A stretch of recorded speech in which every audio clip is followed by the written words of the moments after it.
प्रसंगों को निष्पक्षता के साथ जानना होगा, किसी विचारधारा से प्रेरित होकर नहीं, बल्कि जो ऐतिहासिक पहलू हैं उन पहलुओं को जानना होगा।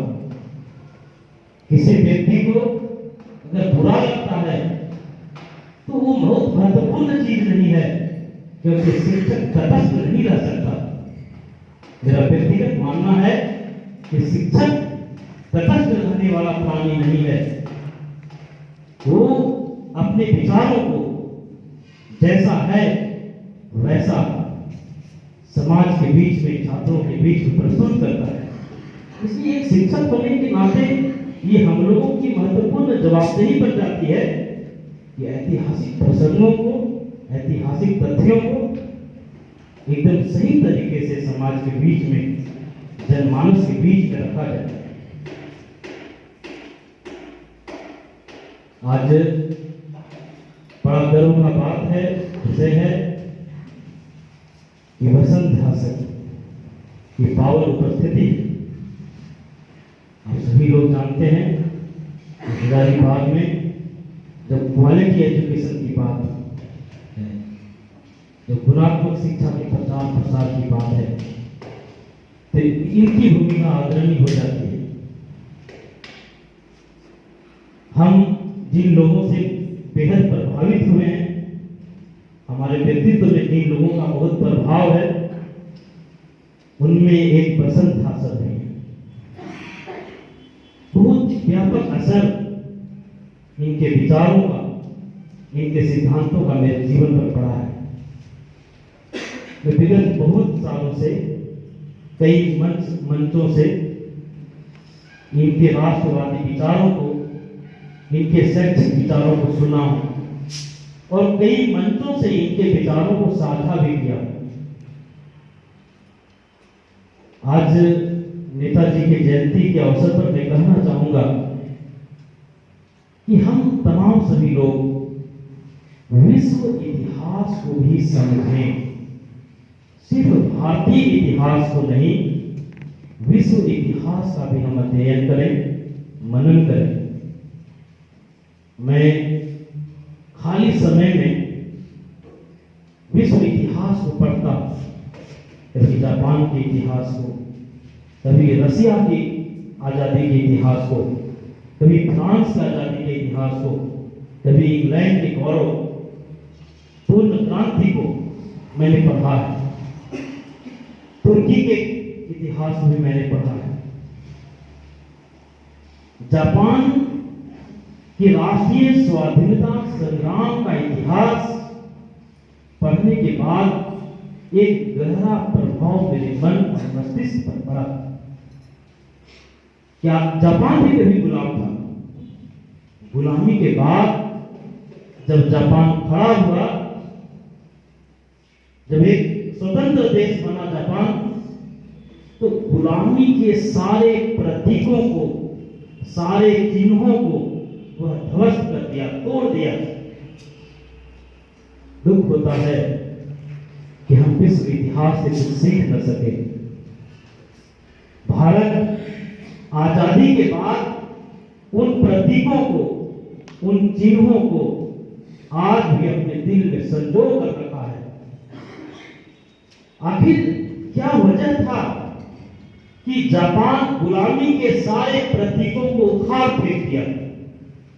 ऐसा कारण सिर्फ इतना था कि उसकी आने वाली भावी पीढ़ी के मन में हीन भावना न बैठ जाए, उसकी आने वाली भावी पीढ़ी ये नहीं देखे कि ये कभी विदेशियों ने इस देश में बनाया था। लेकिन दुर्भाग्य, अंग्रेजों के जाने के बाद भी कई गली मोहल्ले, सड़क, भवन आज भी अंग्रेजों के नाम पर है। करजन ग्राउंड हजारीबाग में है और न जाने कई ऐसे ग्राउंड हैं, रोड हैं, भवन हैं जिनका नामकरण आज भी अंग्रेजों के नाम पर है। नेताजी के जयंती के अवसर पर हम तमाम सभी लोगों को इस महत्वपूर्ण विषय को तो सोचना ही चाहिए कि क्या आजादी के बाद हम उनका नए सिरे से नामकरण नहीं कर सकते। अंग्रेजों के नाम पर जो ग्राउंड स्थापित हैं, ये कहीं न कहीं हमारी आने वाली भावी पीढ़ी के मन में हीन भावना पैदा कर सकता है। इसलिए एक पहल तो नेताजी के जयंती के अवसर पर, जन्म जयंती के अवसर पर तो हम लोगों को लेना ही चाहिए। दूसरी महत्वपूर्ण बात, आज हम लोग राष्ट्रवाद पर चर्चा करेंगे और राष्ट्रवाद के विकास में नेताजी की क्या भूमिका थी, आजाद हिंद फौज की क्या भूमिका है, इस पर विमर्श जरूरी है। ये बात सही है कि मानव संसाधन,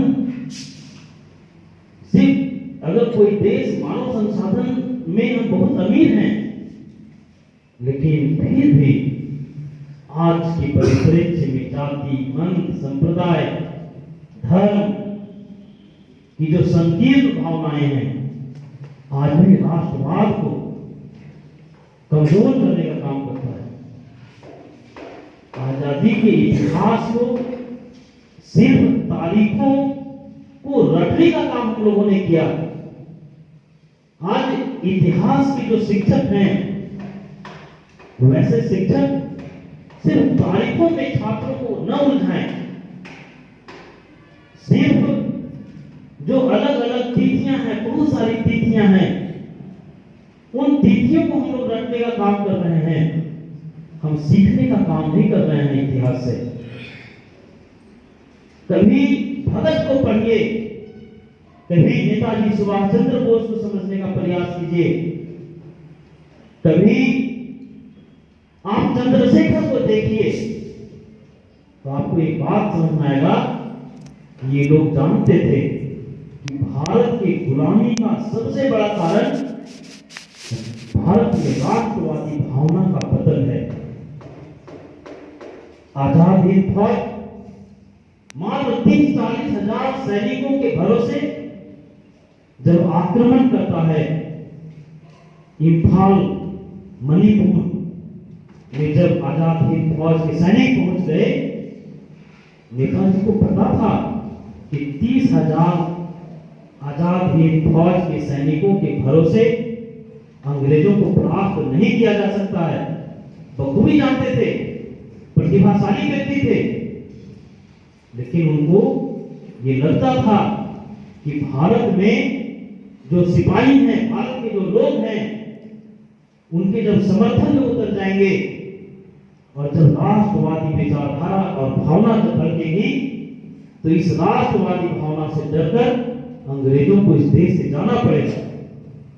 अभी 84 इतिहास के उस प्रसंग को काफी बेहतर तरीके से आपके बीच में रखे कि जब आजाद हिंद फौज के सैनिकों के ऊपर मुकदमा चलता है, आजाद हिंद फौज के सैनिक भूखे प्यासे फटा हुआ कपड़ा जब पहने, जमीन को कोर्ट में जब लाया जाता है, तो भारतीय सेना के जवान, भारतीय सिपाही बगावत कर देते हैं और अंग्रेजों को समझ में आ जाता है कि राष्ट्रवाद का उदय हिंदुस्तान में हो गया है।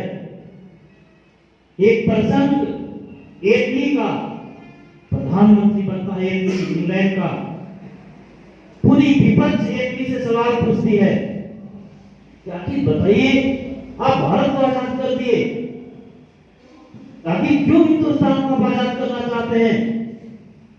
एटली ने जो जवाब दिया था, हर युवा मस्तिष्क में वो बात होना चाहिए था, लेकिन हमारे पाठ्यक्रमों में वह नहीं है। एटली ने कहा था कि गांधी के आंदोलन के डर से हम हिंदुस्तान को आजाद नहीं कर रहे हैं। इतिहास के विद्यार्थी यहां बैठे होंगे, हमको पता होगा 42 में जब भारत छोड़ो आंदोलन हुआ था, तो उस भारत छोड़ो आंदोलन को मात्र 7-8 दिन में अंग्रेजों ने कुचल के रख दिया था। मात्र 7-8 दिन में भारत छोड़ो आंदोलन को अंग्रेजों ने कुचल 1945 में द्वितीय विश्व युद्ध में इंग्लैंड एक विजेता देश के रूप में उभरता है। द्वितीय विश्व युद्ध में वो विजयी देश था, तो अहिंसक आंदोलनों से वो क्यों डरने लगा? इटली अपने संसद में जवाब दिया कि भारत की आजादी का सबसे बड़ा कारण है, भारत को आजाद करने का सबसे बड़ा कारण है कि साम्राज्यवाद को अगर हम मजबूत किए हुए हैं दुनिया के किसी भी देश में, तो भारतीय सैनिकों के राजभक्ति की बदौलत। और आज भारतीय सैनिक राजभक्त नहीं है, देशभक्त है। और देशभक्ति का ये जो तूफान उठा इस देश में, उस तूफान को लाने में, उस सुनामी को लाने में आजाद हिंद फौज की बड़ी भूमिका थी। तो नेताजी सिर्फ भारत की आजादी से जुड़े हुए महानायक नहीं है, बल्कि साम्राज्यवाद के खिलाफ ये मुखर हुए। मैं पढ़ने के क्रम में मेरी बहुत इच्छा रहा कि ये जाने कि आजाद भारत में जो आजाद हिंद फौज के सिपाही थे, जो पैसे के लिए नहीं लड़ रहे थे, एक जज्बात के लिए लड़ रहे थे, एक भावना के लिए लड़ रहे थे, उन सिपाहियों का क्या हुआ? कभी आप में से कुछ लोग शायद मेरे जैसा ही इच्छा रखे होंगे, कभी ये जानने का प्रयास किए होंगे, कभी इतिहास के पन्नों में खोजिए क्या हुआ उन सिपाहियों का। दुख होगा कि आजाद भारत में आजादी के बाद आजाद हिंद फौज के जो सिपाही थे, कुछ लोगों की भूख से मौत हुई, कुछ लोगों का बीमारी से मौत हुआ, कुछ लोग आजीवन अभाव में जीते रहे। ऐसा परिदृश्य कि जो अपने देश के लिए सर्वस्व न्यौछावर कर दिया, वैसे सिपाहियों को आखिर क्या मजबूरी रही थी भारत सरकार की कि उन्हें भारत के सीमा सुरक्षा बल में शामिल नहीं किया गया? हमारे ही साथ पाकिस्तान आजाद हुआ था। पाकिस्तान की सरकार आजाद हिंद फौज के सैनिकों को सीमा सुरक्षा बल में सम्मानपूर्वक नियुक्त की। सब तो उत्पन्न होता है, मन में संदेह उत्पन्न होता है, आखिर सरकार की क्या मजबूरी रही होगी कि आजाद हिंद फौज के सैनिकों को भूख से मरने के लिए छोड़ दिया गया, अभाव में जीने के लिए छोड़ दिया गया। मैं शुरू में ही कहा हूं, विचारों से सहमत होना न होना यह आपका व्यक्तिगत विषय हो सकता है, लेकिन शिक्षक तटस्थ नहीं हो सकता है। ऐतिहासिक प्रसंगों को समाज के बीच में रखना उसकी नैतिक जिम्मेदारी होती है। इसलिए हमारे विचारों से आप सहमत हो न हो, लेकिन इतिहास के जो प्रसंग हैं उन पर एक स्वस्थ चर्चा जरूरी है। बड़ा दुख होता है कि आजाद भारत में जो 45 में जो नेताजी की मौत की बात, सालों साल तक उस रहस्य को छिपा के रखा गया। आखिर सरकारों के पास ऐसी क्या मजबूरी थी कि नेताजी जैसे जननायक, नेताजी जैसे हमारे रोल मॉडल की मौत के रहस्य को भी सामने नहीं दिया गया? खुशी होता है जब राष्ट्रवादी लोग सत्ता में आते हैं तो उन रहस्यों को खोलते हैं। बहुत धन्यवाद हम कहना चाहेंगे वर्तमान प्रधानमंत्री मोदी जी का, जिन्होंने इस रहस्य को जनमानस के बीच में सार्वजनिक किया। उनकी 100 फाइलें, उनके जीवन से जुड़े हुए 100 महत्वपूर्ण फाइल आज सार्वजनिक कर दिया गया। हमारे जैसे लोग, हमारे जैसे अनगिनत लोग जो नेताजी को जानना चाहते हैं, नेताजी को समझना चाहते हैं, वैसे लोग आज खुली किताब की जैसा उन पर शोध कर सकते हैं, उनको समझ सकते हैं। आज इस अवसर पर बहुत सारे ऐसे प्रसंग हैं जिन प्रसंगों पर विमर्श होना चाहिए। ये बात सही है कि कभी विवेकानंद ने महसूस किया था और खुले शब्दों में कहा था कि इतिहास और राष्ट्रीय साहित्य राष्ट्रीय स्वाभिमान पैदा करेगा, राष्ट्र जीवन को खड़ा करेगा, लेकिन कब? जब उसकी व्याख्या निष्पक्ष तरीके से होगी। वह इतिहास राष्ट्रवादियों के द्वारा लिखा जाएगा। भले ही हम बाहरी इतिहास के शिक्षकों के ट्यूशन के नोट्स से प्रतियोगी परीक्षाएं तो पास कर लेंगे, लेकिन जो राष्ट्रीय स्वाभिमान खड़ा करने की बात है, वो राष्ट्रीय स्वाभिमान उन विदेशी इतिहासकारों के ट्यूशन के नोट्स से नहीं होगा खड़ा। तो आज एक नया पहल, एक नई चर्चा, एक नया विमर्श हम लोगों को करना होगा कि इन लोगों के जीवन को और इनके जीवन दर्शन को आम जनमानस के बीच में निष्पक्ष तरीके से, बेबाक तरीके से रखा जाए। जय हिंद, जय भारत।